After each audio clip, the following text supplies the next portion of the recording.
Magandang araw sa inyong lahat. At ngayon, nandito na naman tayo sa isang kapanapanabik na edisyon ng Pinoy Meets Asia. At ngayon, lilibot tayo sa iba't ibang bahagi ng Asia.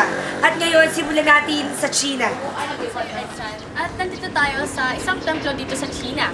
Alam niyo ba na ang China ay ang ikatlo sa pinakamalaking bansa dito sa buong mundo? At saka, alam niyo ba na 70% ng silangang Asia ay sakop ng China?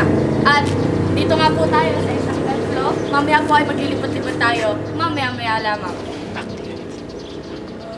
Back to Edsa. Oy, ito ang tinatawag na chanting. Ito ay paraan ng pakipag-usap nila sa mga kinikilala nilang mga Diyos. Sa mga kaugilian ng mga taga-Bangladesh, ang pagkuha sa balon ng tubig. Dahil dito, malalayo ang mga pagkukunan nila ng tubig. Yoga.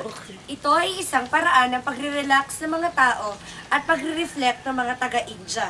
Ang yoga ay tinatawag din na medical gymnastics. At ako muna po isasama sa pakipag-yoga nila. Magbabalik po ang Pinoy Meets Asia. At ngayon po, ilang bansa na din po ang ating napuntahan. Tunghayan naman po natin ang ating bansa, ang Pilipinas. Salamat, Edson. Nandito tayo ngayon sa isang bilya sa Villa Maura. At makikita natin si Marie na pinagsisilbihan ng ang kanyang mga bisita. Okay. Makikita din natin dito pagiging hospitable ng mga Pilipino. Magbabalik sa iyo, Salamat, Angelo. Siguro ay gutom ka na, kaya nagkakamali ka. At ngayon po, marami na po tayong napuntahang mga bansa sa Asia. At ngayon po, nasili po natin ang Pilipinas. At ngayon po, ilang impormasyon lang po sa Pilipinas na ang Pilipinas po ay ang pangunahing trabaho ay ang pagsasaka, pangingisda, at marami pa pong iba. At ngayon, may matutunghayan po tayong isang VTR mula kay Angelo. Kaya naman, VTR. Salamat, Edson. Meron pang isang kaugalian ng Pilipino at yun ay kasiyahan. Makikita natin sa kabila na nagsasaya ang mga Pilipino. Tara na! Malapit.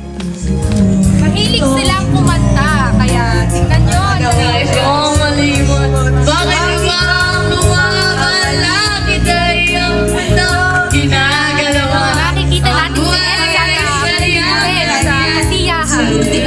di mapigilan. Itanim mo lang sa iyong puso. Kaya mo yan.